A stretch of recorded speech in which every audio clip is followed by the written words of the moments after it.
A very good day to everyone. I'm Doker on behalf of Group 3 and I'm going to present on the topic Biographical Analysis of Robert Mapplethorpe. In September 1986, Robert Mapplethorpe was hospitalized with pneumonia and was diagnosed with AIDS. Facing death, Mapplethorpe planned his final exhibition called The Perfect Moment. The Perfect Moment included 175 photographic images and showcased X, Y, and Z portfolio. Firstly, X portfolio contained 13 gelatin photographs, silver printed and sometimes mounted on blackboard and signed in graphite. His X portfolio contained self-portrait and nude portrait and sometimes depicting homoerotic and S&M-based imagery. As a consequence, some of his X portfolio images faced prosecution. So what were the X portfolio predicated on? Firstly, Mapplethorpe's X portfolios were predicated on his social conditioning. In fact, his sadomasochism nature might be influenced greatly by his social conditioning. To elaborate, we need to delve into Mapplethorpe's biographical background of his early childhood. Mapplethorpe's family were regular church-goers and they were active in a parish. They had strict house rules, which included dinner table etiquette and curfew time. Henry Mapplethorpe, father of Robert Mapplethorpe, expressed that although he was aware of his son's homosexuality, Henry was always against confronting his son with homosexuality topics. It is evident that Henry Mapplethorpe chose not to impart sex education to his children. For instance, Krafft Ebing, the founding father of medical sexology, states that fetishism and sadomasochism was related to uncontrollable sexual instinct, and to avoid such sexual deviances, Krafft Ebing suggests teaching healthy hygiene and early sex education. So, it can be inferred that due to lack of proper sex education and strict upbringing, Robert Mapplethorpe might have developed his uncontrollable sexual instinct like fetishism and sadomasochism depicted on his X portfolio. 3 of the images which were prosecuted are shown below. So, what were the Y and Z portfolio predicated on? Mapplethorpe's Y and Z portfolio were predicated on his sexuality. His Y portfolio included still life flower images and his Z portfolio included African American models. In the early 70s, Mapplethorpe led a dual life. He would attend VIP parties in the Caribbean island of Mustique, which was an exclusive meeting place for aristocrats. Making such connections, he photographed his acquaintances for commercial purposes. On the other hand, he used to be a regular visitor of Mineshaft Inc., which was an inclusive meeting place for people of all socio-economic backgrounds. There, he would meet potential male models for his photographs. Just like flower is the reproductive part of an angiosperm of a plant, his Z portfolio photographs depict brutally honest portrayal of male sexual organs. Here are some examples of Mapplethorpe's artwork. The first few pictures would be some of his sexual pieces, and the last few at the bottom are some of his non-graphic and more appropriate artworks. Robert doesn't only work on graphic S&M photos, but also does a lot of self-portraits of himself and others, as well as statuaries and floral studies. One art piece by Mapplethorpe is called Von Hackendall, which is another different work of art that's not in the same S&M category. This piece is made out of Gallatin silver print. It is a study of a male positioned like an ancient athlete. This art piece is a lot similar to modern sculpture, which is called the scobolus. The scobolus is a Greek sculpture that was completed toward the end of the Severe period, which was around 460–450 BC. A number of ancient discuses are either made out of marble or metal. In this discus throwaway right here, it is made out of marble. Both these pictures of art portray the perfect balance between actions. In Myron's, you have this right arm up in the air ready to throw the discus, while his left arm is near his right knee, making it directly parallel to his upper body. And then in Mapplethorpe's, you have a somewhat similar pose where his body is slightly leaning with both knees bent and his left hand all the way in the back behind him, looking like he's about to throw something.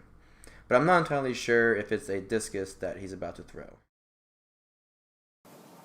In 1963, Mapplethorpe enrolled in Pratt Institute near Brooklyn, where he studied drawing, sculpting, and painting. In this time in the institute, he made and become close friends with Patti Smith. Both Mapplethorpe and Patti used a Polaroid camera and soon made this his very first exhibit named Polaroids. In the institute, institute students told him that his art wasn't artwork. Party students also didn't like Mapplethorpe's artwork because of his exotic and works of art, and they thought his work is much different than the other students. So Mapplethorpe dropped out of his institute in 1969. In 1972, Mapplethorpe met a man named Sam Wagstaff who helped Mapplethorpe in his career. Sam Wagstaff, art creator, bought Mapplethorpe a Hasselblad camera and a studio that where he can use a darkroom to develop films. In 1989, at the Contemporary Art Center in Cincinnati, Robert presented his final exhibit named The Perfect Moment. Mapplethorpe missed a drama. The artist had AIDS and died a year before the Cincinnati show at age 42. His exhibit was uniformly admired for his technical expertise and artistry. Most of his work consisted of still lifes and nudes and portraits. Much of this began on the floor of the United States Senate in 1989, when Senator Alfonso D'Amato and Jesse Helms went apoplectic over a piece of art titled Piss Christ, which depicted Jesus Christ in a container of artist's piss. The Perfect Moment was curated with $30,000 of supporters from NEA. Helms was not a fan of the art or Mapplethorpe or seemingly sexuality. At this time in 1989, The Perfect Moment was scheduled to run at the Corcoran Gallery of Art in Washington, D.C. The rhetoric heating up of the art world blinked. The Corcoran decided to cancel The Perfect Moment. Moving to Cincinnati, when Mapplethorpe photo arrived by truck on March 28, 1990, Cincinnati had a widely held and mostly earned reputation of one of its most conservative cities in America. The CAC made a concession. The exhibit would only be open to people 18 and older. The photos deemed most controversial, labeled Portfolio X, would be condoned off and shown in a separate space. A group of people ate their lunch at a fountain with brown bags over their heads to protest censorship. Art on trial. It was after the show closed, after the crowds went home, that History World happened. The prosecution of Berry and CAC began at the end of September. This was taken to court, and free speech would be debated here. The jury would decide what is criminal and what is art. The jury was only allowed to see 7 photographs out of 175, and decided what is art basically because they felt excluded and they were not presented with all of them. This made it easy for them to make their decision.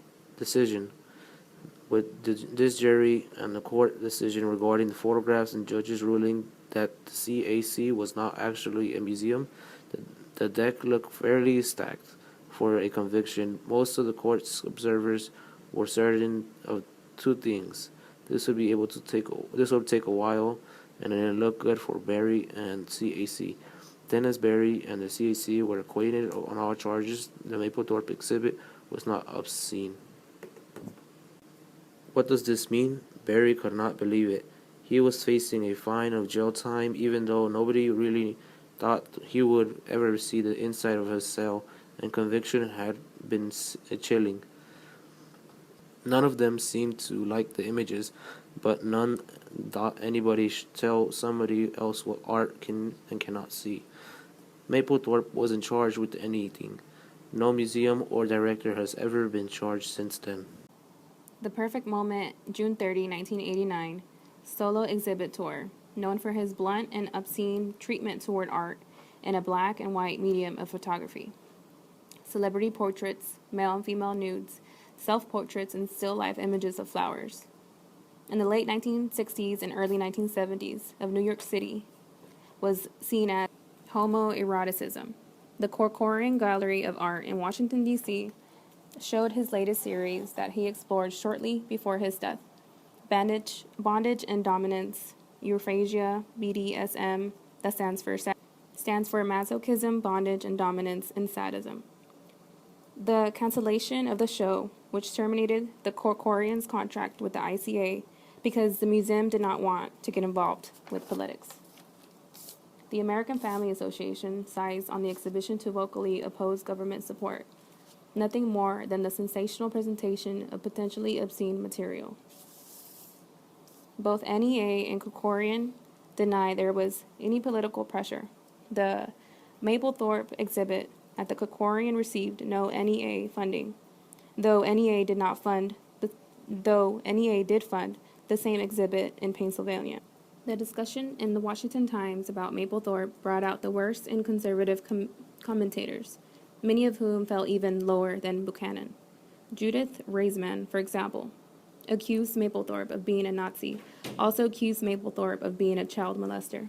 An AFA press release on the NEA described that later the exhibit of photographs by homoerotic photos that are nothing less than taxpayer-funded homosexual pornography. Moreover, Mapplethorpe has been shown previously in Washington in exhibits at the Corcoran itself and at the Middendorf and Old Lynn galleries several times. Promoting child abuse as art. In Washington Times, July 7, 1989, photos from July 21st through August 13. Mr. Mapplethorpe's photos of nude children can qualify as children pornography. Honey is roughly 6 years old, dirty and unkempt, her stringy hair hanging about her little face as she crouches on the cold steps of an old building. Mr. Mapplethorpe's eye and camera peep under the child's skirt provocatively to the world, just like other child molesters or pornographers, before and after him. Versus a self-portrait of 1983 of Mr. Mapplethorpe's stands before the black metal outline of a star, covered by black leather with a white silk scarf tossed around his neck, and stares at the viewer. What then was Mr. Mapplethorpe's self or national vision? In the simplest terms, the Mapplethorpes could be called a tug-of-war between the First Amendment and pornographic. Homosexuality is a subject that has deep emotional resonance for many people. For some, the show was certainly distasteful. The fact that it was photography rather than painting with identifiable subjects made the erotic confrontations more uncomfortable. American culture swings back and forth between domination and submission. The obsession with sexuality and death is pushed almost to the end. The other side of Mapplethorpe's success. Ironically, one of the central figures in the NEA controversy, Robert Mapplethorpe, was quite successful in the marketplace. Mapplethorpe's success should make him a great popular artist, one that reflects the will of the people who are said to vote with their wallets. Artists such as Mapplethorpe, superior in talent to the working masses, would deserve to be supported. During the 1989 and 1990 debate, Lippmann sustained these various arguments. He saw in Mapplethorpe's work evidence of a descendant that was everywhere from high art to popular culture. In evaluating art, there are certainly those who will claim his photography is art. People have always had their private pleasures, and as long as these pleasures remain private, confined to consenting adults, and not immediately injurious, the public will remains undisturbed. but now we are told that what has been private must be made public. We are told that it is true function of art to accommodate us to feelings and actions that we and societies and nations before us have found objectionable and even appalling. Outcome of controversy. So, from a liberal standpoint, the city of Cincinnati, as a result of the controversy, was seen as a cultural backwater due to the negative feedback the city was giving towards artwork that represented a growing cultural lifestyle in the LGBT community. Director of the Contemporary Art Center, Dennis Berry, pictured on the bottom left, was subject to much of this negative feedback, as he, along with the Contemporary Art Center itself, were subject to a lawsuit for obscenity, marking the first time in American history that an art museum was criminally charged. However, in due time, after lawsuits were resolved, both Berry and the museum were cleared of all charges and found not guilty. Overall, the outcome and results of the Contemporary Art Center displaying Mapplethorpe's artwork resulted in Cincinnati going through a sort of identity change that saw it transition from a predominantly conservative population to a much more liberal, open-minded city that it is today. This was reflected through politics, culture, and the social lifestyles that are found today, and all of which can be linked to the city's original bold choice to exhibit artwork that portrayed this growing lifestyle.